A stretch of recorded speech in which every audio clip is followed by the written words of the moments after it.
በራሳቸው ራሱ ገባህ እና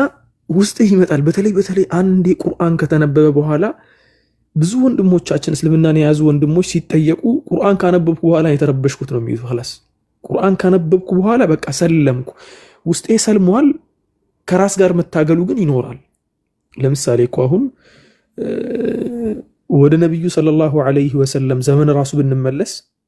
የነብዩ ጊዜ ከነበሩ ትላልቅ ነገስታት መሐከል አንደኛው ንጉስ እኮ ትልቁ ንጉስ የሚባለው የሩም ንጉስ ነበር የሩም ንጉስ ሱብሃንአላህ በጣም በሚገርም ሁኔታ ምን አደረገ መሰላችሁ ለመስለም አቀደና መጀመሪያ ከመስለሙ በፊት ከዓረብ ሀገር መልእክት ተልኮልኛል ብሎ ከዓረብ ሀገር የመጡ ሰዎችን ሰብስቡልን ብሎ ሰብስቦ እና አቡ ሱፊያንን አግኝቶ አናገራቸው ይባላል ሐዲስ ላይ ነው ያለው ነገር እና አቡ ሱፊያንን ጠርቶ ስለ ነብዩ ሰለላሁ ዐለይሂ ወሰለም አንዳንድ ነገሮችን ጠየቃቸው ሲጠይቃቸው ሲመልሱለት በቃ ተረዳ ነብዩ ሰለላሁ ዐለይሂ ወሰለም ትክክለኛ ነብይ መሆናቸውን ተከታዮቹ ይጨምራሉ ወይስ ይቀንሳሉ ሲል ይጨምራሉ በየቀኑ ተባለ መልካም የሚከተሉትስ ሀብታሞች የሰዎች በላይ የሚባሉት ናቸው ወይስ ደሆች ደከም ከሚያሉት ናቸው ሲባል አይ ደከም ከሚያሉት ናቸው እሱን የሚከተሉት ተባለ በዘሩ ውስጥ ችግር አለበት ማለትም እናት አባቱ በዝሙት የተገኘ ምናምን ነው ወይስ ብለው ሲጠይቀረ በጣም ጥርት ካለ ቤተሰብ ነው የተወለደው በደንብ አድርገን እናውቀዋለን ተባለ እያለ ብዙ ጥያቄ ጠየቀና በስተመጨረሻ በእርግጠኝነት አሁን እንደነገራችሁኝ ከሆነ እኔ የምቀመጥባትን ወንበር ይወርሳታል አለና ምን አደረገ መሰላችሁ አምኗል ሰውየው አውቋል በውስጡ ሰዎችን ሰበሰበ ይባላል እዚህ አጠገቡ ያሉትን ከሱ ጋር የሚገዙትን ሰዎች ሰበሰበና ምን ይላቸዋል እንዴው የሆነ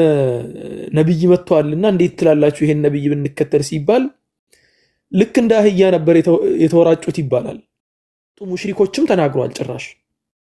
ለጊዜው ሙሽሪክ የነበሩ ደና አቡ ሱፊያን ያሉት ነግሯቸው ነበር ግን እስልምና ከመግባት ያገደው ነገር ምን ነበር ስልጣኗ ነበረች ትልቅ ስልጣን ነበር ያ ስልጣን አሁን አመድ ሆኗል ጊዜውም አልፈዋል ስልጣኑም አመድ ሆኗል ዛሬ ላይ ሌላ ሃይማኖት ውስጥ ያላችሁ ወገኖቼ እኔ ወላሂ በጣም ነው የምታሳዝኑኝ በጣም ማለት ነው ለምን በሉኝ አንደኛ ነገር እናንተ ጋር ያለውን ነገር አይደለም ራሱ እኮ መልስ ይሰጣችኋል እኮ ስላሴው ራሱ ከስላሴ ጋር ቁጭ ብላችሁ ኮንሰፕታችሁ ደግሞ ምን እንደተጻፈና ምን ያክል እንደሚጋጭ ስትመለከቱ ይገባችኋል ከሰራውበት በኋላ በኢድኒላሂ ተዓላ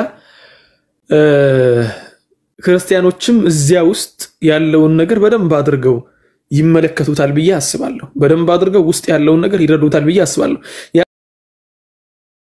ብቻ አይደለም 2 3 4 ትንቢቶችን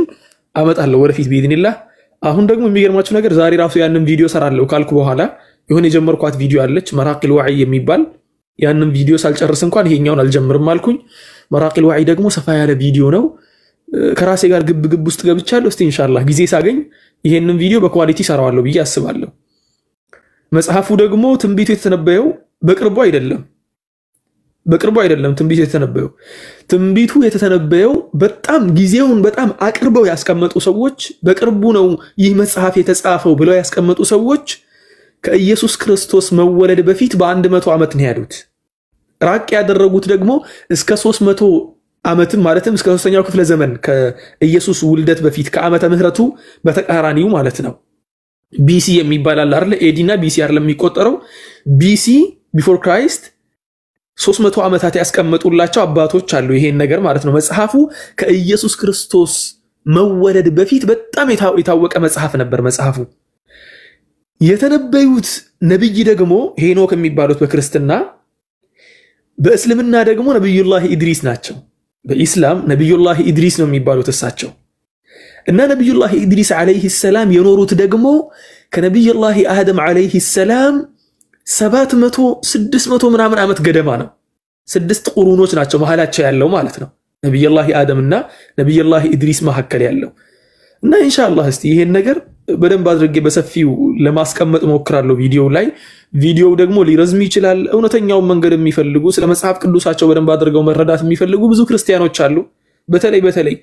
በመጽሐፍ ቅዱስ ጉዳይ ግራ የተጋቡ ብዙ ክርስቲያኖች አሉ እነሱ ይረዱበታል ብዬ አስባለሁ ኢንሻአላህ ቪዲዮ ላይ የምናገረው ስለ መጽሐፍ ቅዱስና መጽሐፍ ቅዱስ ውስጥ ያሉ ነገሮችን ነው። ደግሞ የሚገርመው ነገር ቁርአንና ሐዲስ ላይ የተጠቀሱ ሹፍ ቁርአንና ሐዲስ ላይ የተጠቀሱ ትንቢቱ ላይ ማለት ነው እንዴት ተደርጎ ከትንቢቱ ጋር እንደተገናኘ ያስረዱኛል ማስረዳት የሚችል ሰው ካለ ማለት ነው።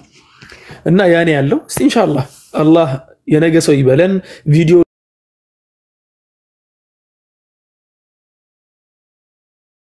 5 ዓመት አልሞላኝምና የዛሬ 5 ዓመት ማን ተዋወቀው ሰዎች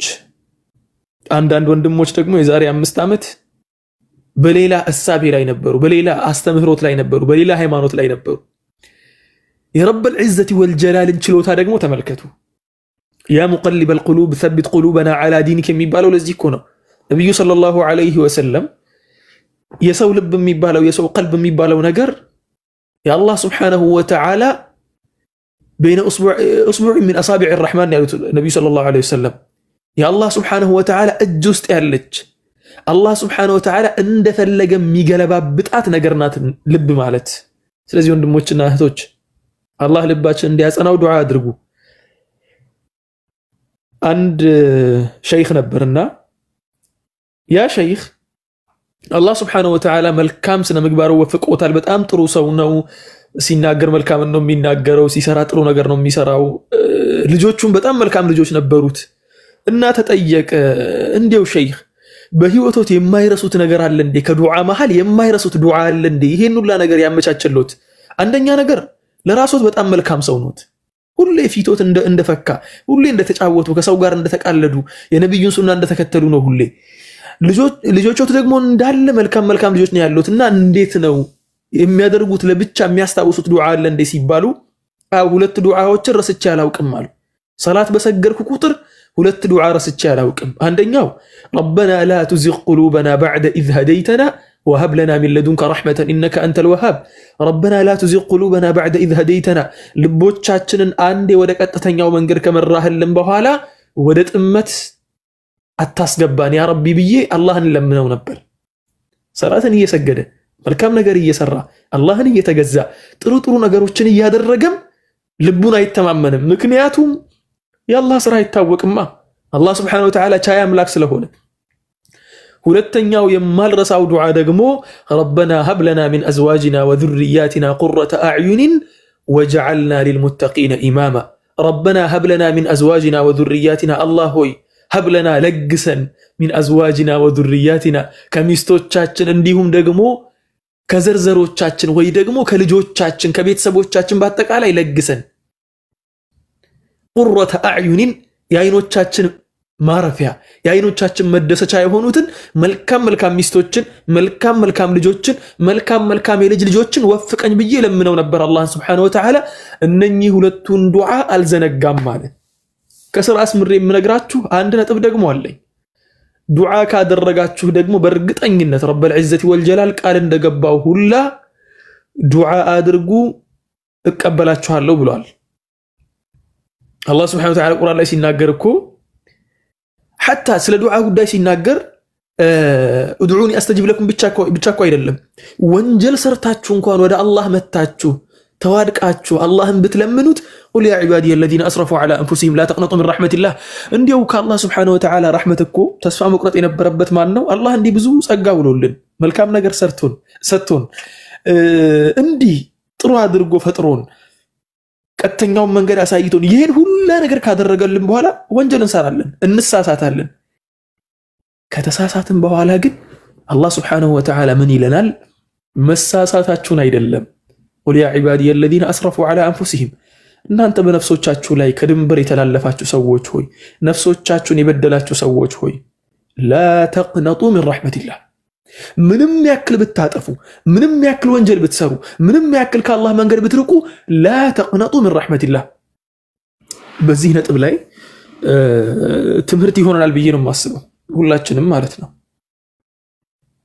ወንጀል ስንሰራ ሳላስበው ወደ ሁለተኛ ቶፒክ እየገባሁ ነው ልግባ ችግር የለውም ስለሚጠቅመም ማለት ነው። ወንጀል ስንሰራ የሸይጣንን አካሄድና የኛ መልስ ምን መሆን እንዳለበት ልንገራችሁ እስቲ። የወንጀልን ነገር ምክንያቱም በደንብ አድርጌ ወንጀልን ስለማቀው ብዙ ስለምሰራ አላህ ይቅር ይበለኝ አላህ ተውበት ይመለስልኝ አላህ Subhanahu Wa Ta'ala ይቅርታ ያደርግልኝና ስለምሳሳት አቀዋለሁ ሸይጣን እንዴት አድርጎ እንደሚወሰውሰኝ ማለት ነው በደንብ አድርጋችሁ ስሙ ወንጀል መጀመሪያ ስንሰራ ሸይጣን ምን ያደርጋል መሰለ በተቻለው አቅም ወንጀል ውስጥ አንተ መያዝ ይፈልጋል አንተን ኮንትሮል አድርጎ ወንጀል ውስጥ እንድትቆይ መጥፎውን ነገር እንድትሰራ ወደ አላህ እንዳትመለስ ያዝ ያደርግህና ያቆይሃል እዚያ ውስጥ እንደምንም ብለህ ጌታህን ስለምትወደው እንደምንም ብለህ ጎትተው ትወጣለህ ከሸይጣኑ እንትን ውስጥ ማለት ነው ማቀፍ ውስጥ ትወጣና ተውበት ታደርጋለህ ወዲያው ተውበት ስታደርግ ምን ያደርጋል መሰለ የሆነች እንትን አለው መሸንገያ ነገር አለው ብትሄድም ችግር የለውም ሂድ ትመለሳለህ መቼስ ይላል ሂድ ችግር የለውም ትመለሳለህ ትሄዳለህ ትንሽ ትቆይና የሰው ልጅ ነህ ወደ ስህተቱ ትመለሳለህ ወደ ወንጀሉ ማለት ነው ልክ ወደ ወንጀል ስትመለስ ምን ይልሃል መሰለህ አንተ ጋር መጥቶ ይሄው እንደነገርኩ ቁርአን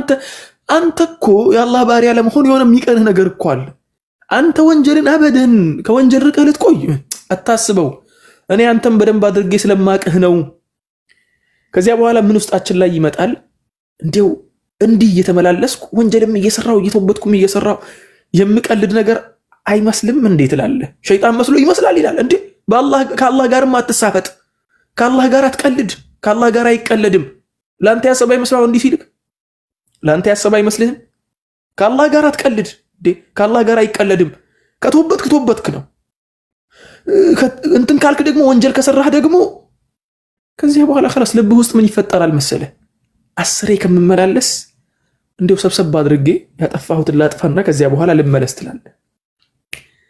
ነብዩ ደግሞ ሰለላሁ ዐለይሂ ወሰለም የተናገሩት ሐዲስ አለ ነብዩ ሰለላሁ ዐለይሂ ወሰለም ከተናገሩት ሐዲሶች መካከል ነው ሁሌ ከማስተዋወሰው አንደኛው መሰለ አንድ ባሪያ የሆነ ወንጀል ሲሰራ ኑክተት على قلبه የኑክተቱን ሰውዳ ግበታል አሉ ጥቁር ነጥብ ተውበት ካደረገ ደግሞ ይጠፋለታል በወንጀሉ ላይ ወንጀል ከጨመረ ሌላ ሁለተኛ ነጥብ ሌላ ወንጀል ሌላ ሶስተኛ ነጥብ እያለ ይጨምራል ሌላ አያ ደግሞ አለ የአላህ Subhanahu Wa Ta'ala ንግግር ላይ ምን ይላል فلما زاغوا أزاغ الله قلوبهم ስህተቱንና ወንጀል ላይ መቆየትን ሲመርጡ ደግሞ አላህም ያንን ጥመት አገራላቸው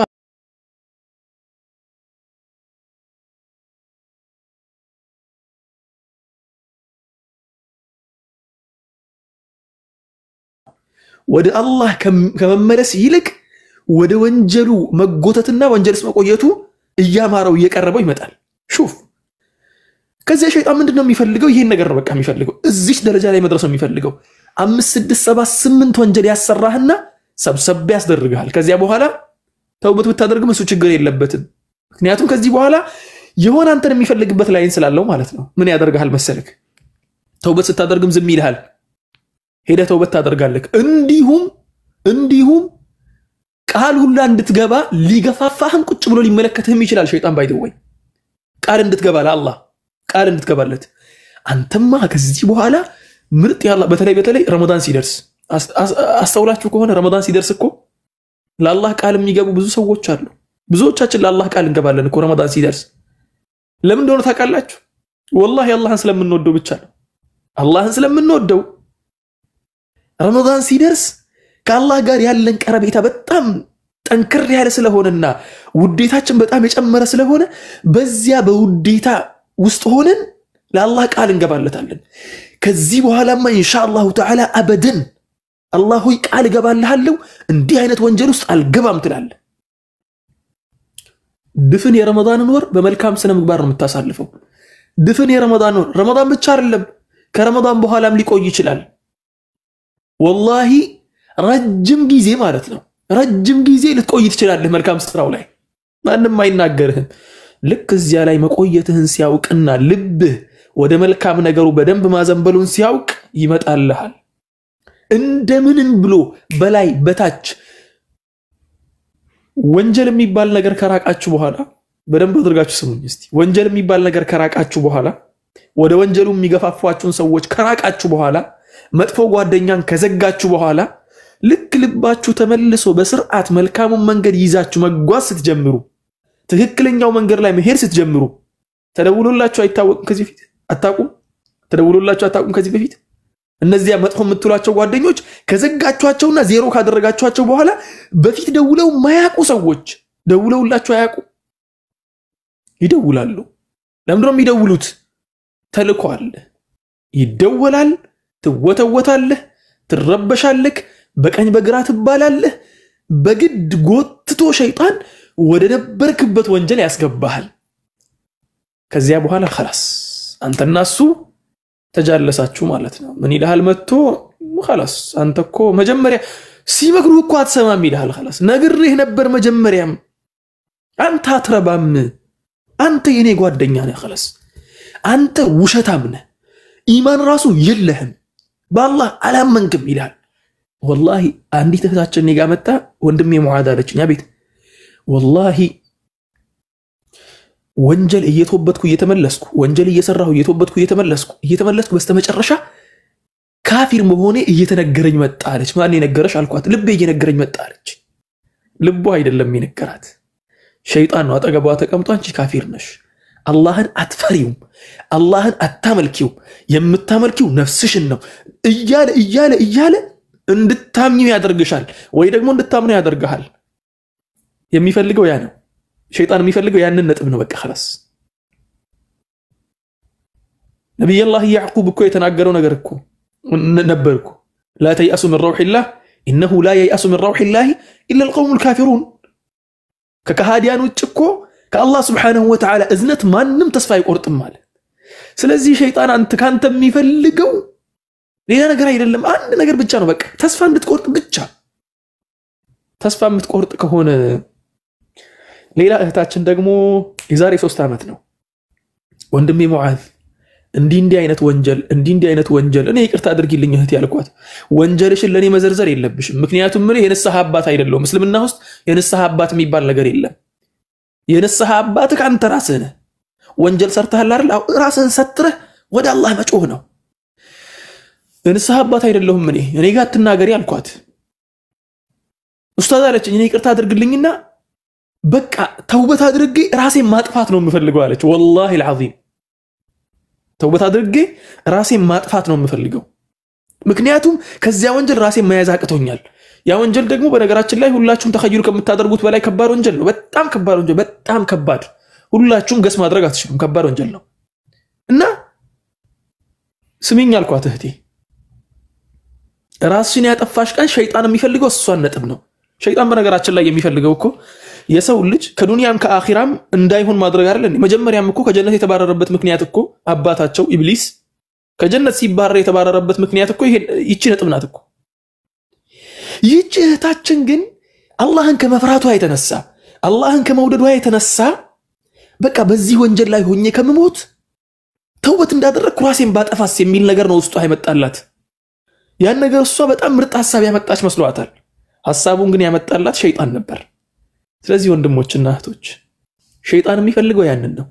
መፍትሄውን ደግሞ ላስቀምጥላችሁ ራሴን በጣም ወንጀለኛ ስለሆንኩ ሁሌ የምጠቀምበትን ሁላችንንም ይጠቅመናል ብዬ የማስበውን ነገር ላስቀምጥላችሁ አንድ ግለሰብ የሆነ አካል ላይ አንድን ጥፋት ከሰራ በደንብ አድርጋችሁ ስሙ የሆነ አካል ላይ አንድን ጥፋት ከሰራ ያንን ጥፋቱን ለማረም ከወሰነ ሽማግሌ ይዞ ነው አይደል እንዴ ሰውየው ጋር የሚሄደው ሰውየው ሽማግሌ የማይቀበል ከሆነ ግን መራቅ ይሻለዋል ማለትም ከሱ ፊት መጥፋት ይሻለዋል ያን ወንጀል ሰርቶ ድጋሚ ሱ ፊት ከሚቀርብ መጥፋት ይሻለዋል አላህ Subhanahu Wa Ta'ala ዘንድ ተይዞ የሚከር ሽማግሌ ደግሞ መልካም ስራ ነው ወስተዒኑ بالصبر والصلاه የተባልነው መልካም ነገር ላይ ትዕግስት ማድረግና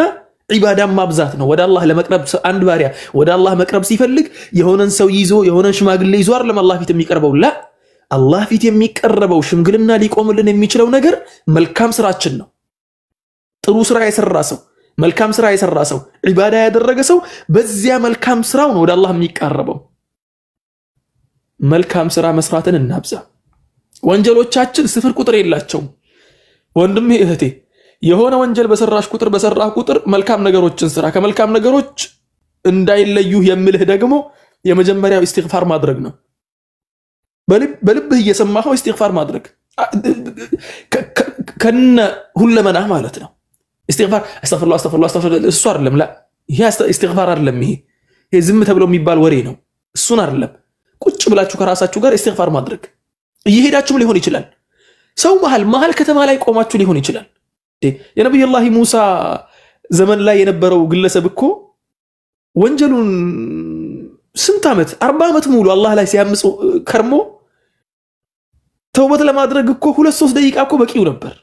አላህ ካንተ የሚፈልገው የልብህን ይቅርታ መጠየቅ ነው በቃ አላህ ሽማግሌ ይዘህና አላለ ሙክት አስገባ አላለክ ሌላ እንትን አድርጋ አላለ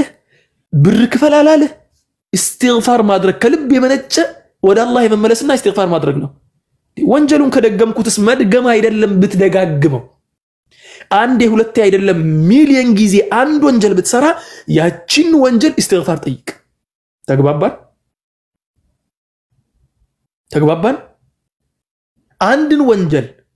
ሚሊዮን ጊዜ ብትሰራ ያቺን ወንጀል ተመለሰ ይቅርታ ጠይቅ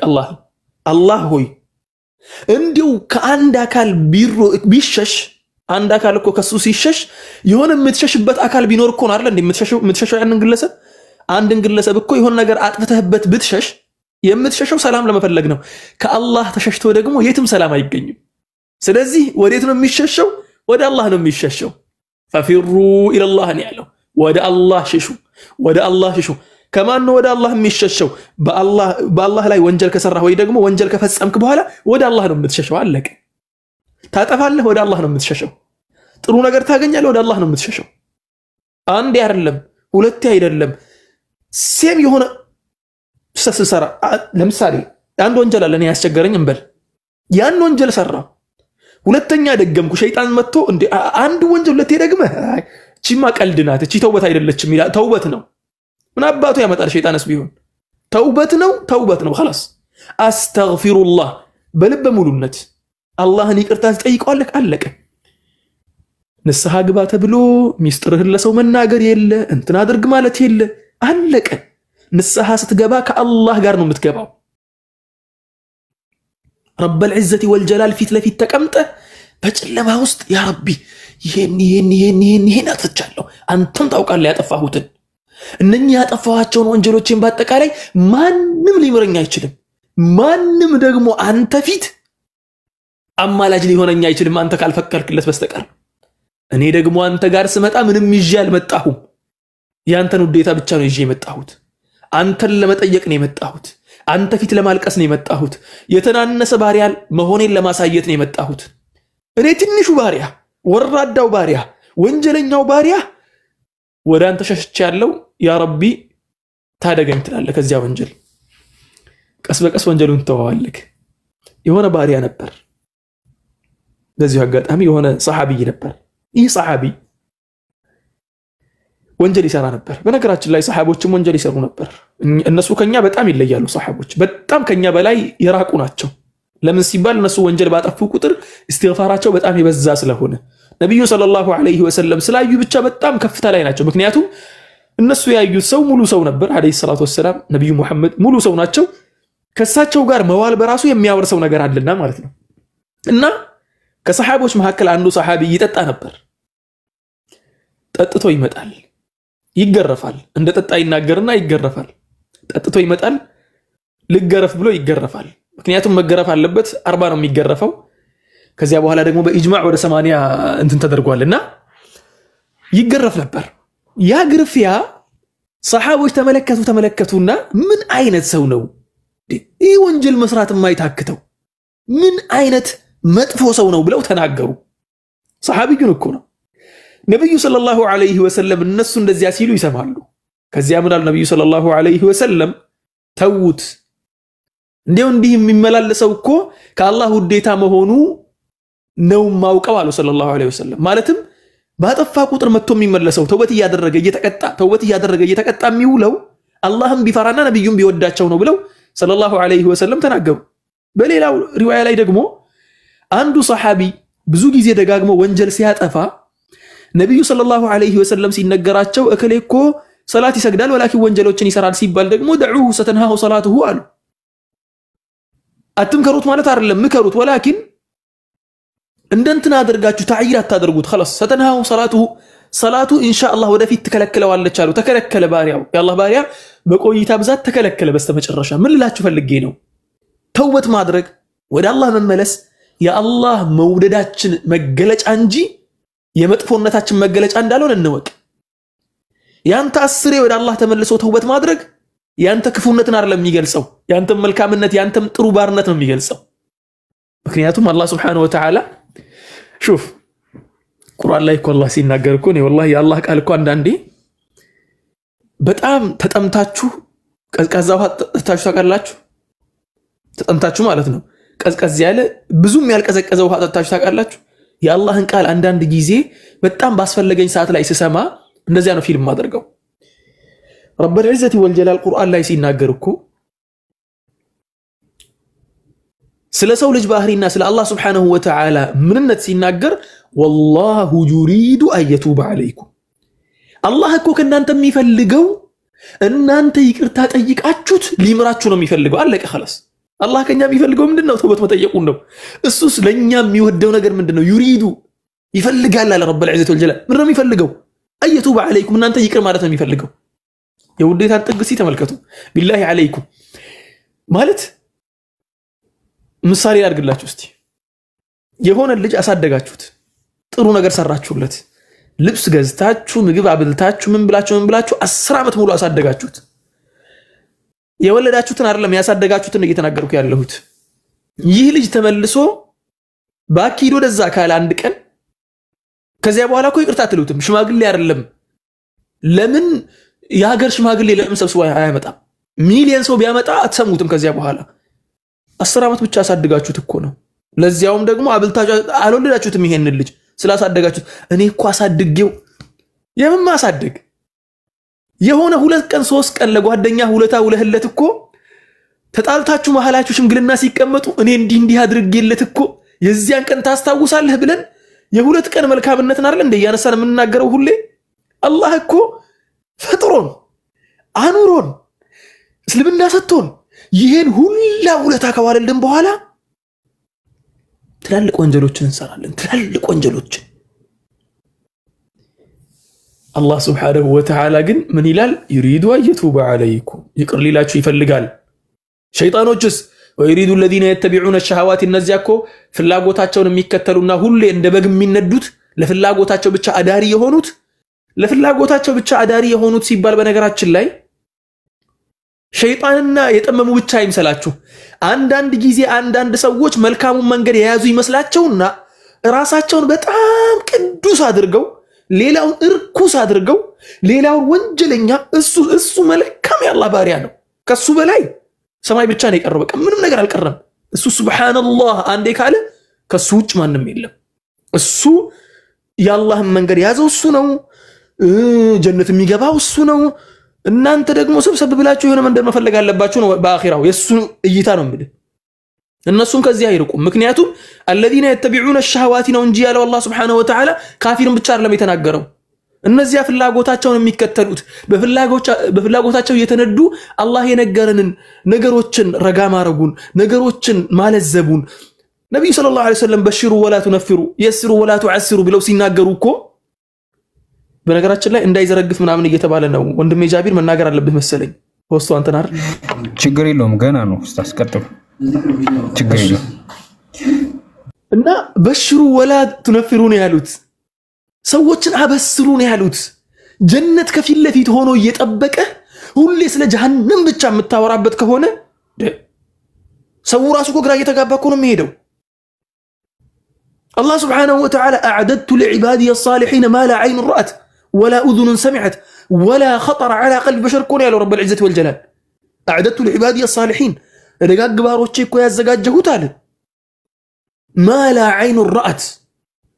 يسو عين يا لا يون نقر عيتوت ما يكون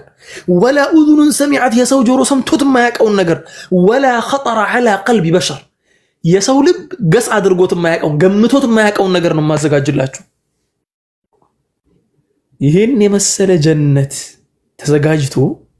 አላህ Subhanahu Wa Ta'ala ለማንንም አላዘጋጀው ለባሮቹ ነው ያዘጋጀው ለባሮቹ ተዘጋጅቶለት ለእነኚህ ባሮቹን ሁሌ የምታስፈራራቸው ከሆነ ምን እየተፈጠረ እንደሆነ ጉዳዩ ራሱ ግራ ያጋባል ማለት ነው። እኔ አንዳንዴ والله አንዳንዴ የዳዋ ስልታችን ሁላ አንዳንዴ ያሳዝነኛል። ምክንያቱም በጣም የጀሃነምን ነገር ከማብዛታችን የተነሳ ካፊሮች መተው ጀነት ለመግባታችሁ ምን ማረጋገጫ አላችሁ እያሉ የሚጠይቁት ጥያቄ አለች። አንዳንድ እኔ ግራ ነው የምጋባው። ስለ ጀነት እኮ በየትኛውም ሃይማኖት እንደ ኢስላም አልተተነተነም እኮ። በኢስላም ተተንትኖ እኮ የተነገረው ጀነት ውስጥ ያለው ነገር አንድ በአንድ ጀነት ከምን ተገነባች የሚለው እንዴት ተሰራች የሚለው ለማን ተዘጋጀች የሚለው እንዴት ይገባል የሚለው። በነገራችን ላይ ስለ ጀነት ጉዳይ ከተነሳ والله ጀነት አይደለም ከዱንያ ከተከሄደበት ጊዜ ጀምሮ ጀነት እስከሚገባበት ደቂቃ ድረስ ያለችው ትላልቅ ሁኔታዎች አንድ በአንድ በሐዲስ ውስጥ ተነግሯል። አንድ በአንድ በዲቴል ነው ያልኳችሁ። አንድ በአንድ ትላልቅ ክስተት የሚባለው በአጠቃላይ ሌላ ሃይማኖት ጋር ብትሄድ የለም። ሆኖም ግን እኛ ስለ ጀነት ሰዎችን ስላልሰበክን ሌላው እየመጣ የኛኑ ጀነት እሱ ቃል እንደተገባለት አድርጎ መናገር ይፈልጋል። ይሄ ደግሞ ከኛው ጉለት ይመስለኛል። ስለዚህ ወንድሞችና እህቶች አላህ Subhanahu Wa Ta'ala ጀነትን ያዘጋጀው ለማንም አይደለም። አላህ Subhanahu Wa Ta'ala ጀነትን ያዘጋጀው በሐዲሱ ላይ በግልጽ እንዳስቀመጠው ለዒባዲ الصالحين ያለው ለደጋግ ባሮቼ ያለው ሁላችንም አላህ Subhanahu Wa Ta'ala ደጋግ ባሮቹ ያድርገን፣ ጀነት ከሚገቡት መልካም ባሮቹ ያድርገን። ስለዚህ ወንድሞችና እህቶች ስለ ጀነት ጉዳይ ከተነሳ አይቀር አንድ ነገር ልንገራችሁ። የጀነት ነገር وإن أدنى أهل الجنة منزلة ጀነት ከሚገቡ ሰዎች በጣም ትንሹን ነገር በነገራችን ላይ ስለ ጀነት ጉዳይ ሲነሳ ብዙ ሰዎች ጀነት ውስጥ ብዙ ኮረዳዎች አሉ ሴቶችን ለመፈለግ ነው እንደምትሄዱት። ምን ዱንያ ላይ ሰው እየተርመጠመጠ ያለው ምን ፍለጋ ነው? ዱንያ ላይ እንዲህ አፈር እየበላ ያለው ሰው ምን ፍለጋ ነው? ማግባት ፍለጋ ነው። በቃ ልጆችን ፍለጋ ነው። ጽድት ያለ ስርዓት ያለው ህይወት ለመኖር ነው። እንዳለ ዚና እየተሰራ ያለው ምን ለማድረግ ነው? ስሜትን ለማርካት አይደል እንዴ? ጀነት ተገብቶ ዱንያ ላይ እንዲህ ስሜትን የሚያረካ ነገር ጀነት ላይ ደግሞ በሰፊው አለ ከተባለ የቱ ጋር ነው ክፋቱ? አንዳንዴ መልካምን ነገር መጥፎ አድርገህ ለማሳየት ከፈለክ ቀላል ነው። በነገራችን ላይ ተመልከቱ ነጭ ልብስ አድርጎ ካልክኮ ሰውየው ግራ ይጋባል። ነጭ ልብስ የለበሰው ሰውዬ ግራ ይጋባል እኮ እንዴ ነጭ ልብስ አያምርብኝም እንዴ ብሎ ነው ግራ የሚጋባው። አንዳንድ ሙስሊሞች እንደዛ ነው የሆኑት። ጀነት ውስጥ ያለውን ነገር አታስተባብሉ። አባቴ አታስተባብሉ። ሴቶች አሉልን ተዘጋጅተን እየሄድን ነው ኢንሻአላህ። አላህ የጀነት ሰው ይበለን እንጂ አለቀ። ለሴቶችስ ምንድን ነው? ለሴቶች ደግሞ ማላ አይኑ رأت ولا اذن سمعت ولا خطر على قلب بشر። ነብዩ ሰለላሁ ዐለይሂ ወሰለም ለሴቶች ያለውን ነገር በደንብ አድርገው ተናግረዋል። ግን የሴቶች ጉዳይ ሐያ ስለሚበዛበት ስለሚታፈርም በብዛት አልተወራም። ግን ነብዩ ሰለላሁ ዐለይሂ ወሰለም ሲናገሩ እኮ ጀነት የሚገቡ ሴቶች እኮ ከየትኛውም ሑር العين በላይ ከማማሯም ይበለጠ ወለነሲፉها على رأسها خير من الدنيا وما فيها ነው። ጀነት የገባችዋ ሴት ሳይሆን ጀነት ውስጥ ያለችዋ እንስት ዛሬ ላይ ያለችዋ አንዲት ሻርፕ ያደረገችዋ ሻርፕ ነጠላዋ ከዱንያ በአጠቃላይ ይበልጣል አሉ። ሴቶቻችን እዚያ ሲገቡ እንዴት ሊሆኑ ነው ታዲያ? የሴቶች ትልቁ ነገር ደግሞ ዱንያ ላይ ማይታችሁ ከሆነ ዘናፈታ ብሎ መደነቅ ነው፣ ማማር ነው፣ መዋብ ነው የሚፈልጉት። ጀነት ላይ አስበሽው ማታቂውን ያልተመኘሽው አይነት ውበት ነው የሚሰጥሽ። በሰራሽው ስራ ልክ ማለት ነው። ውበት ብቻ አይደለም፣ የተመኘሽው ያሰብሽው ነገር ሁላ ይሳካልሻል። ለወንዶች ሲባል ለወንዶች ቃል የተገባውን ሁላችሁም ሰምታችኋል። አለቀ። ስለዚህ ጀነት ላይ የተዘጋጀው ነገር ይሄ ሁላ ነገር አለ ወይ ተብላችሁ ስትጠየቁ አንድም አታስተባብሉ። አው አለልን እንዝናናበታለን ነው። አላህ ያስገባን። ሚስቶቻችንን እጆቻቸውን ይዘን የምን ህንድ ፊልም ነው እዚያ ላይ ማለት ነው። እዚያ ስትሄድ እንደ ህንድ ፊልም በነገራችን ላይ አሁን ያው ዓለሙ በደንብ አድርጎ ስለተከፈተ በደንብ አድርጎ ገብቶናል። ዓለም በደንብ ስለተከፈተ ገብቶናል። አሁን ህንዶች እንደሚወራላቸው እንዳልሆኑ ማለት ነው። ጀነት ላይ ደግሞ እነሱ አሁን ላይ ገስ እንድታደርገው የፈለጉትን ነገር በእጥፍ ድርቡ ነው የምትኖረው።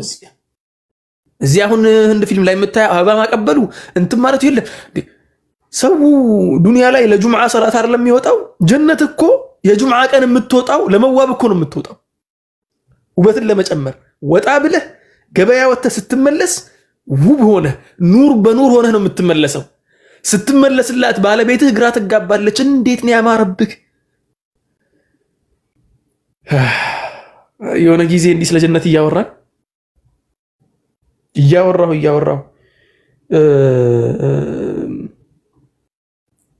8 ሰዓት ላይ ነበር ማውራት የጀመርኩት በኢትዮጵያ አቆጣጠር ማለት ነው። 8 ሰዓት ላይ ከቀኑ 2 ሰዓት ላይ ማለት ነው 2 ሰዓት ፒኤም ላይ ማውራት ጀመርኩኝ። እስከ ምሽቱ 6 ሰዓት አወራን እስከ እኩለ ሌሊት ድረስ። አንዱ ወንድማችን ወላሂ እያወራው ማለት ነው ያ ረቢ ቶሎ ግደለኝ አይልም እንዴ? ለምን መግባት በቃ ልግባ አለኝ። በቃ ሙቼ ልግባ ያ ረቢ ቶሎ ግደለኝና ገብቼ አሁን ሙአዝ የሚለውን ነገር ልኑራታል። ያስብላል ወላሂ ያስብላል። ጀነት ውስጥ ያለውን ነገር ያነበበ ሰው ጀነት ውስጥ ያለውን ነገር የተረዳ ሰው ወላሂ ያስብላል። እንዴው ጀነት ቃል ቢገባልን ይድፋን ነው የምንለው።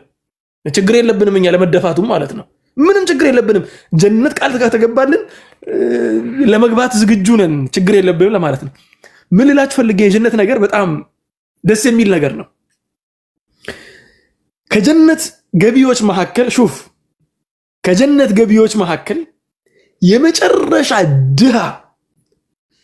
መናጢ ድሃ ለማለት ራሱ በጣም ከባድ ነው። መናጢ ድሃ የሚባለው ከሆነ ሊቭል አለው አይደል? ሊቭል ተሰጥቶት እኮ ነው። ይሄ በጣም የመጨረሻ ነው የተባለው። ዓለማችን ላይ ካሉ ድሃዎች እኮ የመጨረሻ ድሃ የሚባለው በሱ ልክ መገመት ትችላላችሁ። ጀነት ላይ ካሉት ሰዎች የመጨረሻ ድሃ የሚባለው ምን ያህል ሀብት እንዳለው ታውቃላችሁ? የመጨረሻ ድሃ ለዚያው ተቃጥሎ ከስሎ የወጣ ማለት ነው። በደንብ ተቃጥሎ ረጅም ዓመታት ብዙ ምዕተ ዓመታትን ተቃጥሎ ነው የወጣው። ከወጣ በኋላ ፍጹም ድሃ ጀዛኩሙላህ ኸይር አመጣችሁልኝ። ፍጹም ድሃ ነው የሚባለው። ይሄ ደግሞ ከጀነት ሰዎች መካከል የፍጹሞች ፍጹም ነው። خلاص የመጨረሻው ድሃ ነው። ተግባባን? ይሄ የመጨረሻ ድሃ የሚባለው ሐዲስ ላይ ሲነገረን ያስመኛል እኮ ማለት አላህ Subhanahu Wa Ta'ala ጀነትን ከፍተኛው ማዕረግ ካገኙት መካከል ያድርገንና ወላሂ ከዱንያው ህይወት ጋር ስታመዛዝን ያስመኛል። ያንን የተነገረው ነገር የፍጹሞች ፍጹም የሆነው ምን ያህል አለው ሲባል አሁን ዱንያ ያለችበትን ንብረት በአጠቃላይ ሰብሰብ አድርገህ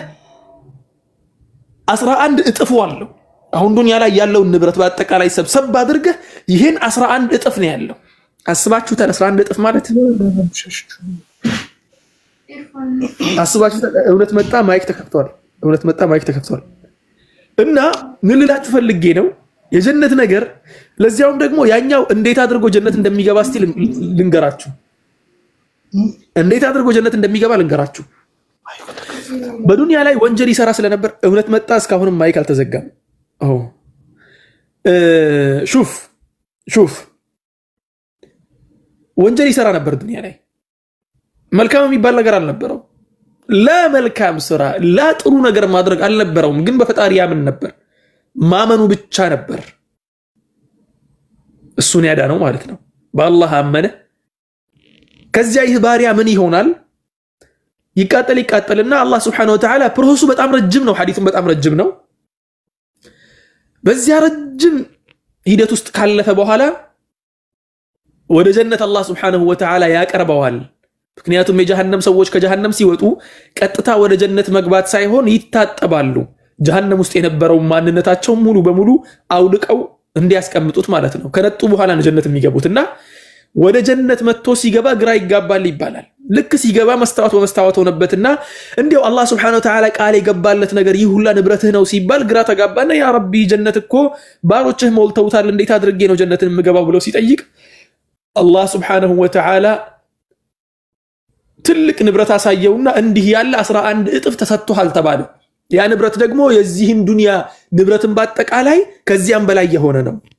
አላህ Subhanahu Wa Ta'ala ጀነትን ከሚወርሱ ባሮቹ ያድርገን። ጀሃነምም ደግሞ ማስታወስ የለብንም እያልኩ አይደለሁም። ጀሃነምም መታወስ አለበት። ብዙ ነገሮችን ማድረግን ለኢስላም ብዙ ነገሮች ማድረግን ከፍሏል፣ ዋጋ ከፍሎ ነበር። ከዚያ በሌላ እምነት ላይ ስለሞተ ነገ አላህ ፊት ሲቀርብ ይቀጣል። የሱ ቅጣት ደግሞ ሁለት ጀምራህ ማለት ምን ማለት ነው? ሁለት የእሳት ምንድነው የሚባለው? ጀምራህ ማለት ምንድነው የሚባለው በአማርኛ አላውቅም። ይሄ ቀዩ እሳት የለም ከሰሉ ማለት ነው ሁለት ከሰል ብቻ ከእግሩ ስር ይደረግለታል በዚያ ስር ሆኖ ሲቃጠል ሁለት እሳት ብቻ ነው ያልኳችሁ ሁለት ከሰል በሁለት ከሰል እየተቃጠለ ገሳ አድርጉት አእምሮ ይንተከተካል ነው የሚለው አንዳንድ ሰዎች ግራ ይጋባሉ እንዴት አድርጉ ነው ሁለት ፍም እሳት ብቻ እሱን ያቃጠለው አእምሮ ይንተከተካል እንዴት አድርጉ ነው አእምሮ ይንተከተከው የሚል ሰው አለ رب العزة والجلال ምድር ላይ ምድር እንድትስበን እንዳደረገው ሁላ ጨረቃ ላይ ደግሞ እንዳትስበን አደረገ እባብን እግር ሳይሰጠው በሆዱ እንዲሄድ አደረገ አይደል ያለ እግር በሆዱ እንዲሄድ አደረገው ቂያም ላይ ደግሞ በእግር ሲቃጠል በአእምሮ በጭንቅላት እንዲተከተክ ማድረግ ለሱ ቀላሉ ነገር ነው ማለት ነው ስለዚህ ወንድሞች እንዲህ ያለ ከባድ ቅጣትም አለ ይሄን የመሰለ ከባድ የጀነት ምንዳም አለ ጀነቱን ተስፋ ያደረግን ወደፊት ያገሰገስን የጀሃነሙን እየፈራን ከመጥፎ ነገር እየተከለከልን ስንሳሳትም ደግሞ አንደኛችን እየያዘ እንቀጥልላችኋለሁ ኢንሻአላህ باذنillah አላህ ሲፈቅድ ሁላችንም ተሰብስበን ጀነት ምንገናኝ አድርገን 1100 ሰው ገደማን ያለው እዚህ ላይ እኛ ብቻ አይደለንም ይህ ቪዲዮ የሚደርሰው ሰው ሊኖር ይችላል ሌላ ቦታ ሁላችንም ይሄን ነገር የሰማነውን የሚያልሰማነውን በአላህ ያመነውን በአጠቃላይ አላህ Subhanahu Wa Ta'ala ፊርደውስ አልአዕላ ይወፍቀን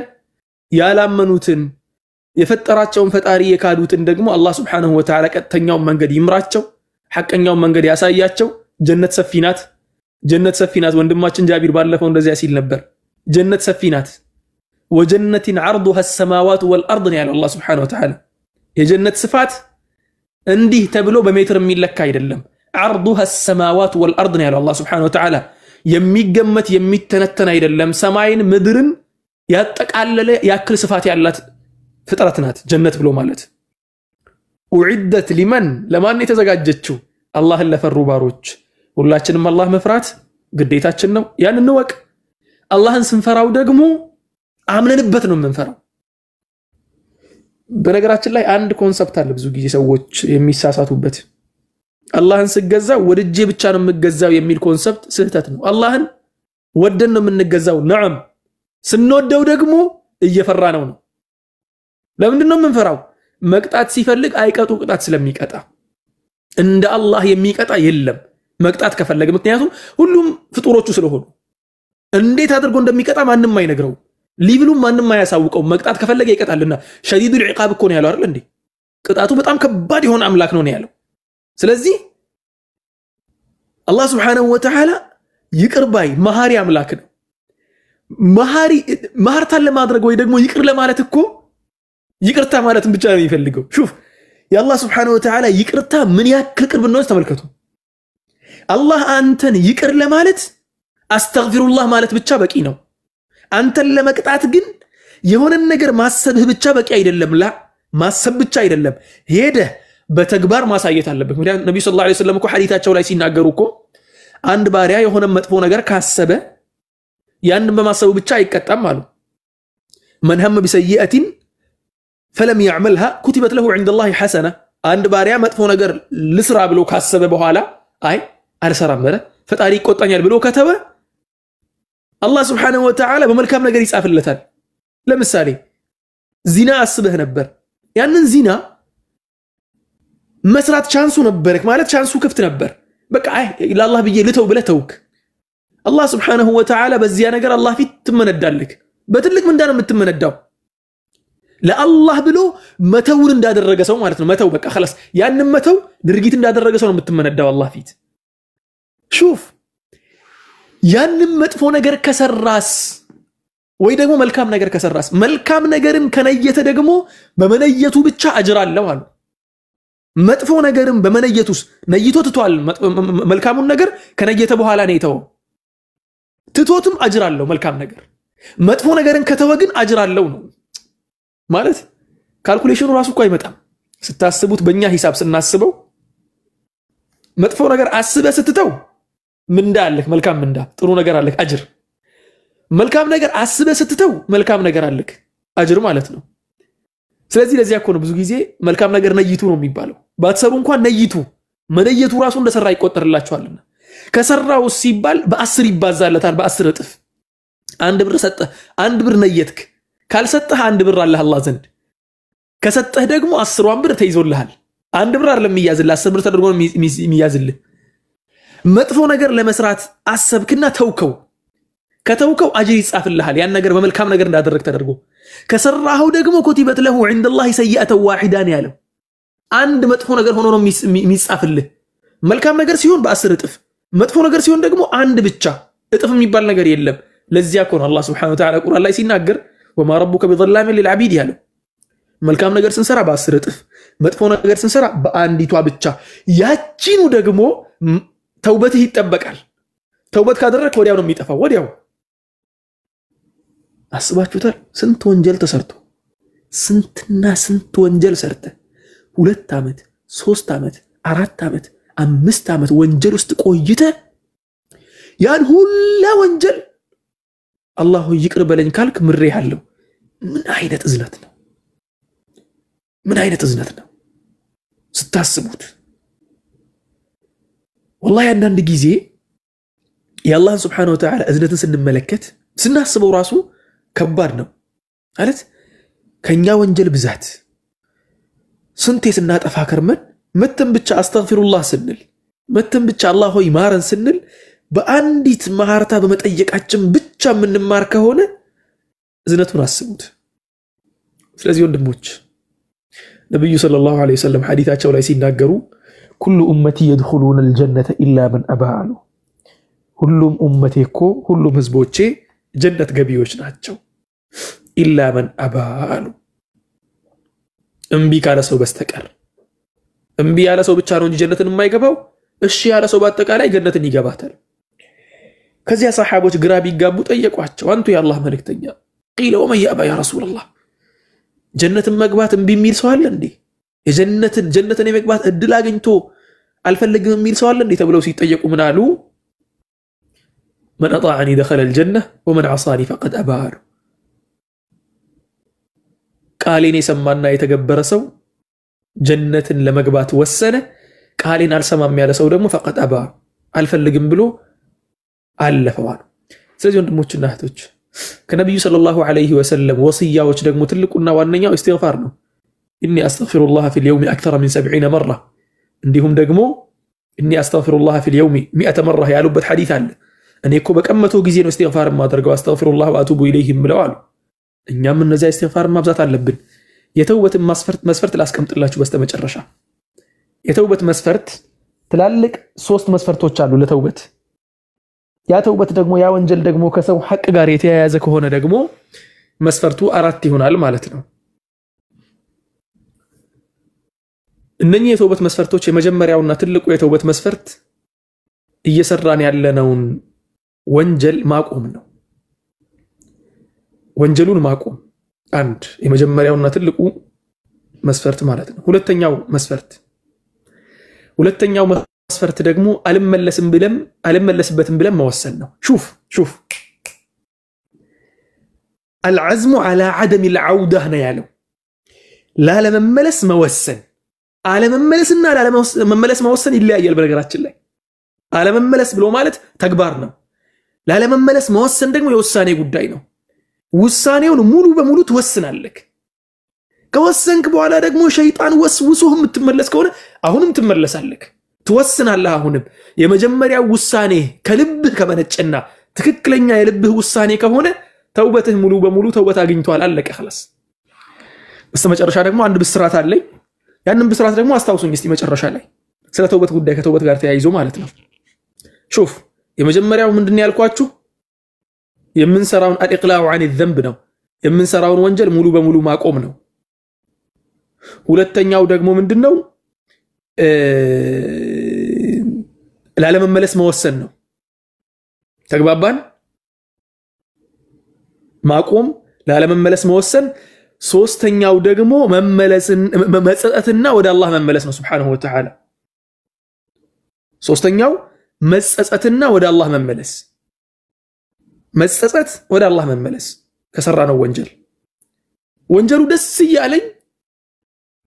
ተመልሻለሁ ይባላል ደስ ይያለክ እንዴት አድርገህ የምትመለሰው ላ አጥፍቻለሁ በቃ ይሄን ነገር አላህ ይቅር ይበለኝ ብለህ ከልብህ ወስነህበት ተውበት ታደርጋለህ አንደኛ ማቆም ሁለተኛ ደግሞ ላለመመለስ መወሰን፣ ሶስተኛ ደግሞ ነደም ማድረግ ነው። ነደም ወደ ኢስቲግፋር ነው። ሹፍ አራተኛው ነጥብ ደግሞ የሰው ሐቅ ሲሆን ይመጣል። ያጠፋኸው ሰው ላይ ከሆነ ያጠፋኸው ሰው ላይ ከሆነ የሰውን ሐቅ በልተህ ከሆነ አብዛኞቻችን እዚህ ውስጥ ያለነው የሰው ሐቅ አለብን። አብዛኞቻችን በእርግጠኝነት ደግሞ የሚገርማችሁ ነገር ልንገራችሁ፣ የሰው ሐቅ አለብን ብቻ አይደለም ላ ያንን ሰው የማናገኘው ሰው ነው አብዛኞቻችን ነው አይደለም። ከስራ ሳውቁ አብዛኞቻችን እንደዚህ ያለን የሰው ሐቅ አለብን፣ እንዴት አድርገን መመለስ እንዳለብን አናውቅም። ምክንያቱም ሰውየው ወይ ሞቶ ይሆናል ወይ አናውቀው ወይ የሆነ በድንገት ነው ያን ነገር የወሰድነው፣ በድንገት ነው ያን ነገር ያጠፋ ነው። ይህ ነገር በጣም ብዙ ጊዜ ሐይራ ይፈጥራል። ተግባባን አይደለ? በደንብ አድርጋችሁ ስሙ። የሰው ሐቅ ሲሆን የመጀመሪያውና ትልቁ ነገር ባለቤቱን ፈልገህ ባለቤቱ በህይወት ካለ ያንን ባለቤት ሄደህ ፈልገህ ያጠፋህበትን ግለሰብ ማለት ነው ይቅርታ መጠየቅ ነው። ሙስሊም ሆነ ክርስቲያን ሆነ ጂዊሽ ሆነ ሃይማኖት አልባ ሆነ የሰው ልጅ ላይ እስካጠፋህ ድረስ ያንን ግለሰብ ይቅርታ መጠየቅ ግዴታ አለብህ። አይ የሌላውን እንትን ካልክ የሚባል ነገር የለም። የሰው ሐቅ ነው። በእስላም ውስጥ የሰውን ሐቅ ኢባሃ የሚያደርግ ነገር የለም ማለት ነው። አንደኛው ይሄ ነው። ሁለተኛው ነገር ያ ግለሰብ የማይገኝ ከሆነስ ልታገኘው የማትችለው ከሆነስ ያን ግለሰብ ማግኘት የማትችል ከሆነ በደንብ አድርጋችሁ ስሙ። ያንን ግለሰብ ያጠፋህበትን ግለሰብ በንብረት ከሆነ ያጠፋኸው ያንን ያጠፋኸውን ንብረት በሱ ንያ ነይተህ ሰደቃ መስጠት ነው። ያ ሰው ሙስሊም ከሆነ በሱ ነይተህ ሰደቃ መስጠት። ምክንያቱም የሞተ ከሆነ ያልኳችሁ ካረፈ አርፏል፣ ሰውየው ሙስሊም ሆኖ ነው ያረፈው፣ ሰደቃው ይደርስለታል ሙስሊም እስከሆነ ድረስ። አንተ እዚህ ጋር ስትሰጥለት ለሱ ብለህ ነይተህ ኢንሻአላህ ቢኢዝኒላህ ሰደቃው ይደርስለታል። በሱ ስም ነይተህ ሰደቃ መስጠት። የሌላ እምነት ተከታይ ከሆነ ደግሞ ምንም ማድረግ አትችልም። አልፏል ነገሩ خلاص ወደ አላህ ተመለሰ ተውበት ማድረግ ብቻ ነው። ወላኪን የሆነ ሙበሽር የሆነ ነገር አለ። ወደ አላህ ተመለሰ ተውበት ባደረክ ቁጥርና አላህ ይቅር በለኝ ይሄንን ወንጀል ያጠፋሁትን ባልኩ ቁጥር አላህ Subhanahu Wa Ta'ala ቻይ አምላክ ስለሆነ ነገ ላይ ካንተ ያንተን አጅር ከመውሰድና ከራሱ ደግሞ አላህ Subhanahu Wa Ta'ala ለዚያ ግለሰብ በስጦታ መልኩ ሌላ ነገር ሊያበረክትለት ይችላል ያሉ ዑለሞችም ስላሉ ማለት ነው። ያ ነገር እንደ ሌላ እንትን የተቀመጠው ወላኪን ነስ ስለሌለበት አንገባበትም በዚህ ጉዳይ። ወላኪን የሌላ እምነት ተከታይ ከሆነ ከሞተ ግለሰቡ ምንም ማድረግ አትችልም ኢላ ቤተሰቦቹ ካሉ ለቤተሰቦቹ ታደርሳለህ። حتى ሙስሊምም ሆነ ሙስሊምም ሆነ ለቤተሰቦቹ ታደርሳለህ ንብረት ካልሆነና የበደልከው በምላስ ከሆነ ከሰደብከው እንትን ካልክ ምናምን ያ ደግሞ ዱዓ ማድረግ ነው። ሹፍ ዱዓ ማድረግ ለሱ ዱዓ ማድረግ ወደ አላህ ተመለሰ ዱዓ ታደርግለታለህ። አላህ ሆይ ወፍቀው። ማታቀው ሰው ከሆነ አሁን ለምሳሌ ብዙ ጊዜ በዚህ ነገር የሚጠቁት ሾፌሮች ናቸው። ሾፌሮች ከርብ ላይ ስትመጣ አንዱ ያናድድሃል። አቦ ዝም በል ጀዝባ እያልክ ታልፋለህ። ተናደህ ማለት ነው። አታቀውም ሰውየውን አታገኘውም። ከዚያ በኋላ እኮ ጀዝባ እያልከው ታልፋለህ መንገድ ላይ። እንዲህ ዝም ብለህ የምታልፈውን ሰው ተውበት ታደርጋለህ፣ ለሱ ዱዓ ታደርግለታለህ። አላህ ሆይ ይቅር በለው፣ ዱንያውን በረካ አድርግለት፣ አኺራውን አሳምርለት፣ ዱዓ ታደርግለታለህ ለዚያ ግለሰብ ማለት ነው። ምንድነው የሚከጀለው ሲባል ባደረክለት ዱዓ ብዛት ነገ ላይ አላህ Subhanahu Wa Ta'ala አንተን ሊምርህ ይችላል። ለሱም ደግሞ ያ ነገር እንደ ሙካፋ እንደ ጊፍት ተደርጎ ሊሰጠው ይችላል። ምክንያቱም ምን መሰላችሁ የነገዋ ቀን ከባድ ቀን ናት። በነገራችን ላይ የነገዋ ቀን ከባድ ቀን ናት። የአኺራ ቀን ከባድ ቀን ነው። يوم يفر المرء من أخيه وأمه وأبيه እናት አባት ከልጆቹ የሚሸሹበት ቀን እኮ ነው። ሚስት ባሏን የምትሸሽበት የምትክድበት ቀን እኮ ነው። ማንም ከማንም ጋር የሚካካድበት ማንንም አላውቅም የሚልበት እናት እኮ ልጇን እያየች አላቀውም ልጅ እያለ እንዲህ በድሎኛል እንዲህ አድርጎኛል ብላ ካንተ ሐቅን ልትቀበልህ የምትመጣበት ቀን ነው። ምክንያቱም ነፍሲ ነው ጉዳዩ خلاص ሁሉም ነፍሲ ያውጣኝ ነው። የራሱን መጨረስ ነው የሚፈልገው ሁሉም ሰው። ስለዚህ ጉዳዩ ከባድ ስለሆነ በዚያ ከባድ ሲቹዌሽን ውስጥ ሆነክ አላህ Subhanahu Wa Ta'ala አንተ ከምትፈልገው አጅር በላይ አንድ አጅር እንኳን ጨምሮበት ካመጣልህ ሰውየው ቢቀጣልህ ምን ያረግልሃል? እናት እኮ ልጇን ጠልታ እኮ አይደለም የልጇን አጅር ለመፈለግ የውመ የፍሩል መርኡ ሚን አኺሂ ብሎ ቁርአን ሲነግረን እኮ እናት ልጇን የምትሸሸው እኮ ጠልታው እኮ አይደለም ጠልታው አይደለም ቀኑ ከባድ ስለሆነ አጅሩን ለመሰብሰብ ነው እሷም ሰውየው ደግሞ ዱዓ ያደረገልህ በጣም ከባድ ቦታ ካለው ትልቅ ምንዳ ካለው ደግሞ በእርግጠኝነት በዚያ ነገር ሊጸና ይችላል ወይ ደግሞ ሊረጋጋ ይችላል በዚያ ነገር ብቻ ሊተውህ ይችላል የሚል ነገር ስላለ ሰዎችን የበደላችሁ ሰዎቹ ካሉ ይቅርታ ጠይቋቸው ሰዎቹ ከሌሉ ደግሞ ቤተሰቦቻቸውን ፈልጋችሁ ብር መስጠትም ይሁን የሆነ ነገር አድርጋችሁ ይቅርታቸውን አግኙ የነሱን ይቅርታ ብቻ አይደለም እነሱን አስደስቷቸው ካልሆነና ማታቁት ልትፈልጉት ማትችሉ ሰው ከሆነ ደግሞ በብሩ ልክ ሰደቃ ስትሰጡ ደግሞ ድጋሚ ተመልሼ ግለሰቡን ካገኘው ሰጣዋለሁ በሚል ንያ ነው ግለሰቡ ተመልሶ ካገኘኝ እሰጣዋለሁ የሱን ንብረት አሁን ግን ስላላገኘው ሰደቃ ልስጥ ብላችሁ በሱ ሰው ስም ነይታችሁ ተሰጣላችሁ ሰደቃውን እንደዚያ ታደርጋላችሁ ኢንሻአላሁ ተዓላ ሐቁ ይስተካከላል ለማለት ያክል ነው ምክንያቱም የአኺራን ጉዳይ በነገራችን ላይ ሙሉ በሙሉ መገንዘብ ይፈልጋል አኺራን ስትገነዘበው አኺራ ማለት በጣም ከባድ ቀን ነው يوم اذ يجعل الولدان شيبا ነው የሚለው ህፃናቶች ሽበት በሽበት የሚሆኑበት ቀን ነው የሚሸብቱበት ቀን እርጉዝ የሆነች ሴት ልጇን የምትጥልበት ቀን ነው በጣም ከባድ ቀን ማለት ነው በዚያ ቀን አንድ ሰው መጥቶ ከሰው ጋር የሚሳፈጥበት ከሰው ጋር ቆሞ የሚሟገትበት እንትን የሚልበት ቀን አይደለም ካንተ ጋር የሚሟገተው ለምንድን ነው አጅርህን ለማግኘት ነው ካንተ የሚበልጥ አጅር ካገኘ ግን ካንተ ጋር የሚያወራበት ጉዳይ የለውም ማለት ነው ስለዚህ ወንድሞች ሰዎችን የበደላችኋቸውን ሰዎች ፈልጋችሁ በደላችሁን ካሷቸው መካስ አለባቸው ሰዎቹ ትልቅ ብርም ቢሆን የተወሰነውን ከፍላችሁ ይቅርታ ጠይቋቸው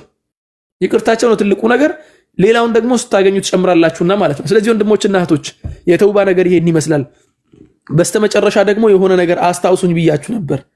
ቲፕ ነገር አስቀምጥላችኋለሁና የማስቀምጥላችሁን ቲፕ ስሙኝ አሁን አንድ ግለሰብ የሆነን ወንጀል ካጠፋ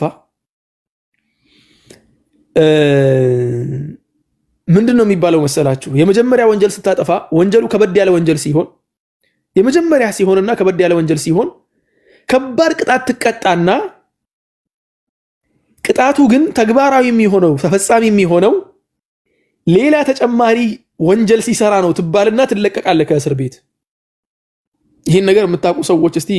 ከስር ጽፋላችሁ ቅጣቱን ስትቀጡ ዝም ተብላችሁ ሙሉ በሙሉ ቅጣት አይደለም የሚሰጣችሁ የሆነ ቅጣት ትቀጡና ያንን ቅጣት ምን ይባላል ሌላ ወንጀል የምትጨምርበት ከሆነ ትገባታለህ ሌላ ወንጀል ግን በዚህ ጊዜ ውስጥ የማትጨምርበት ከሆነ ከቅጣቱ ነፃ ትሆናለህ ይባላል 5 ዓመት ይፈረድብህና ቅጣቱ ግን ተግባራዊ የሚሆነው ሌላ ወንጀል ስትሰራ ነው ተብሎ ትለቀቃለህ ብዙ ጊዜ ወንጀልን ለመጀመሪያ ጊዜ ሲሰራ ምናምን እንደዚያ ነው አላህ ዘንድ ደግሞ ለመጀመሪያ ጊዜም ሰራ ለሁለተኛ ጊዜም ሰራ ለሺኛ ጊዜም ሰራ ለሚሊዮንኛ ጊዜም ሰራ ለቢሊዮንኛ ጊዜም ሰራ አንዴ ወንጀልህን ይቅርታ ጠይቀክ ሙሉ በሙሉ ይቅርታ ከተባልክና ከተማርክ ያ ወንጀል በዜሮ ነው የሚባዛው እንተሃል አምር ያንተ መዝገብ ከዜሮ ነው የሚጀምረው ከዚያ በኋላ በዚያ ወንጀል አትጠየቅም ይቅርታ ባገኘህበት ወንጀል አትጠየቅም በአንድ ወንጀል ሁለቴ መቀጣት የለም አላህ ዘንድ ስለዚህ አሁን ብዙ ሰዎች ምን ይላሉ ብዙ ሰዎች እንትን የማይገባቸው ነገር የሆነ ወንጀል ላይ ከቆዩ በኋላ ተውበት ያደርጉና ወደ ወንጀሉ ሲመለሱ ልክ በፊት የሰሩት ወንጀል በአጠቃላይ የተመለሰ ይመስላችኋል አይደለም خلاص አሁን የጀመራችኋት ወንጀል ናት ያለችባችሁ ቶሎ መንገዱ ሳይርቅ እንመለስ የወንጀልን ነገር ደግሞ ምሳሌውን ልንገራችሁ ልጅ እያለ በመኪና የተንጠለጠለ ሰው አለ ከናንተ መሃል ተንጠልጥለ ታውቃለህ በመኪና ማውራት አይችልም ኡስታዝ ኦኬ ችግር የለም ወንድም መሐመድ ወይ ደግሞ ዮኒ ትግራዋይ ተንጠልጥለ ታውቃለህ በመኪና አዎ አውቃለሁ ፒክአፕ መኪና ላይ አውቃለሁ ያልተንጠለጠለ የለም ሁላችንም ተንጠልጥለናል መኪና ላይ ማለት ነውና ምታስታውስ ከሆነ ልጅ ሆነም መኪና ላይ ስንንጠለጠል መጀመሪያ ስትንጠለጠል ለፈን ነው ማለት ለቀልድ ነው ለመዝናናት ብለህ የምትንጠለጠለው አይደል ወይ ደግሞ ልጆች ሲያደርጉት አይተህ ነው የምትንጠለጠለው ከልጆች ጋር ፈን ለማድረግ የሆነ በቃ የመጫወት ምናምን ነገር ፈልገህ የምታደርገው ከዚያ በኋላ መኪናው መሄድ ሲጀምርና ልክ አስፋልት ላይ ሲወጣ ትልቁ መንገድ ይዟል መኪናው መውረድ አትችልም ለቀልድ ብለህ የተንጠለጠልክበት መኪና ሌላ መንደር ይዞ ይሄዳል ያንተ መንደር ያልሆነ እዘላለው ካልክ ትፈጠፈጣለህ አጥንት ሁላ ነው የሚወጣው ትጋጋጣለህ ማለት ነው አይ አልዘልም ቁጭ ላለው ካልክ ደግሞ ሌላ ሰፈር ውስጥ ራስህ የምታገኘው በስተመጨረሻ ወንጀል ብዙ ጊዜ እንደዚህ ነው ብዙ ጊዜ ወንጀል እንደዚህ ነው ወንጀልን መጀመሪያ ስንጀምር ለፈን ነው የምንጀምረው ወንጀል የሚባለው ነገር ብዙ ጊዜ እንደዚህ ነው ወይ ለፈን ነው የምንጀምረው ወይ ከሰው ጋር በቃ ለመመሳሰል ከጓደኛ ጋር ለመመሳሰል ነው ወንጀል የሚጀምረው ከጀመርክ በኋላ ግን ልክ እንደተንጠለጠልክበት መኪና ስፒዱ እየጨመረ ይመጣል እያለ የሆነ ቦታ ላይ ስፒዱን መቆጣጠር አትችልም አስፓልት ላይ ወጣሃል መውረድ አትችልም ዝም ብለህ ወንጀሉን እየነዳኸው በስተመጨረሻ ወንጀሉን ጨርሰህ ኡፈይ ተገላገልኩ ስትል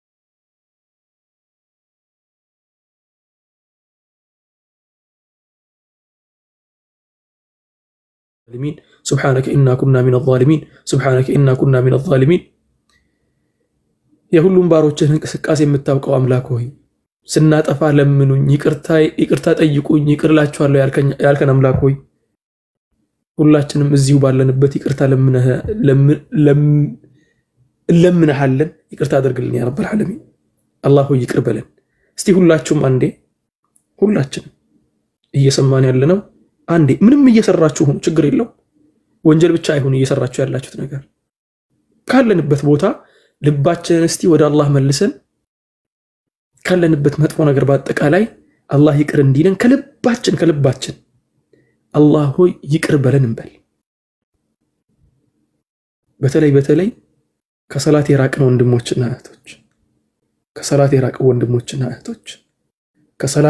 ወንድሞችና እህቶች አላህ Subhanahu Wa Ta'ala ቁርአን ላይ ብዙ ኒዕማዎችን ይጠቅሳል እንዲህ ያላደረኩልህም ይላል ነገ አላህ ፊት ቀርበን ሰላም አድርጉ ነፍስ ሰጥቶ ሰሞኑን አንድ ጓደኛችንን ቀብረን ነበር አንድ ጓደኛችንን ስላችሁ በጣም የቅርብ ጓደኛዬ ነበር አላህ ይርሐመው ሰሞኑን የቀበርነው አብዱል ሐኪም ይባላል ረህመቱላሂ ዐለይሂ ያ ወንድማችን አብዱል ሐኪም እንደኛ ሲቦርቅ ነበር ሲዘል ነበር ዘና ፈታ ብሎ ሲኖር ነበር ዳዕዋ ላይ በጣም ይሰራ ነበር ልጅ በጣም ጎበዝ ልጅ ነው አላህ ይቅር ይበለው ወጣት ነው ቀን ላይ የሆነ ቦታ ሄዶ ጉዳዩን ጨርሶ ምሳ ሰዓት ላይ ገብቶ ከናቱ ጋር ተጫውቶ ምን ብሎ ገብቶ ተኛ አስር ላይ አልተነሳም በዚያው ነው ያረፈው እቅድ ነበረው በጣም ብዙ እቅዶች ነበሩት እኔም ማቀው ከኔ ጋር ተደዋውለን ስናወራ ያወራኝ እቅድ ነበረው የመጽሐፍ እቅድ ነበረው መጽሐፍ የመድረስ እቅድ አለኝ መጽሐፌን ሁላ አሁን ሳልጀምር አልቀርም ብሎኝ ነበር በቅርቡ ነው አልቆየም ማለት በጣም አቅዶ ነበር ኖርማል ኑሮ ሲለው ነበር እንደኛ ተኝቼ ሞታለሁ ብትለው ይስቅብህ ነበር 6 ሰዓት ላይ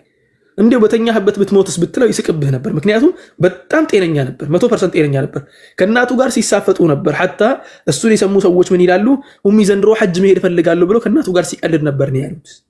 እንደሰማሁት ከሆነ እንደዚህ አይነበረ 100% ሰላም የነበረ ሰው ተኝቶ አረፈ ያ ወንድማችን ቢነሳ አስቡት እስቲ ቢነሳ አላህ ብሎለት ቢነሳ ምንም ያደርግ ይመስላችኋል ተውበት አድርጎ ተመልሶ ቢተኛ ምንኛ ደስ ባለው ነበር በእርግጠኝነት ከሰራቸው ወንጀሎች ከተሳሳታቸው ስህተቶች መልካም ልጅ እናቀዋለን አላህ Subhanahu Wa Ta'ala በመልካም ረህመቱ ይየው አላህ Subhanahu Wa Ta'ala ረህመት ያደርግለት መልካም ልጅ ነው ወላኪን የሰው ልጅ ነው ይሳሳታል ሁላችንም እንደምንሳሳተው ማለት ነው ቢነሳ ከስህተቶቹ ይቅርታ ጠይቆ ተውበት ብቻ አድርጎ ቢመለስ ደስታውን አይችለውም ነበር ወንድሞቼ እኛ ደግሞ እድሉ አለን እሱ እድል የለውም አሁን አላህ ይቅር ይበለው አላህ ይርሐመው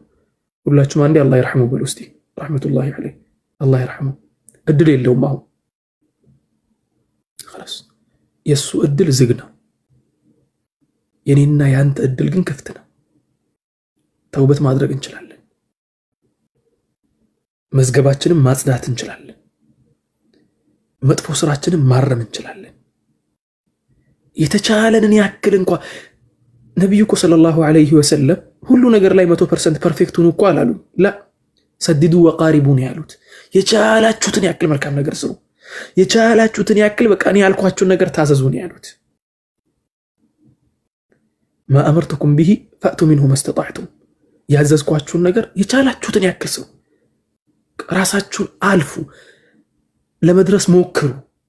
ካልደረስንም እንጠጋ፣ መጠጋቱ መልካም ነውና ካለ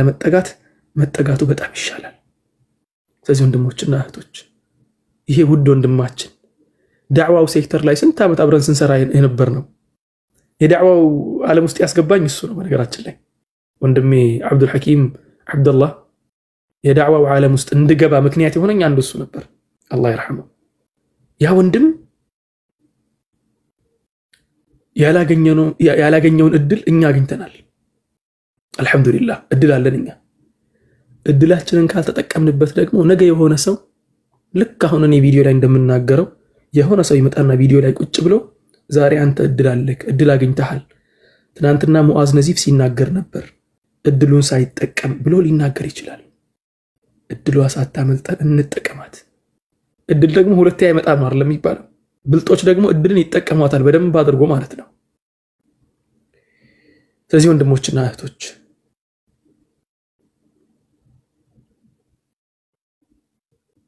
እንመለስ፣ ተውበት እናድርግ፣ ወደ አላህ እንመለስ። አላህ ይቅር ይበለን።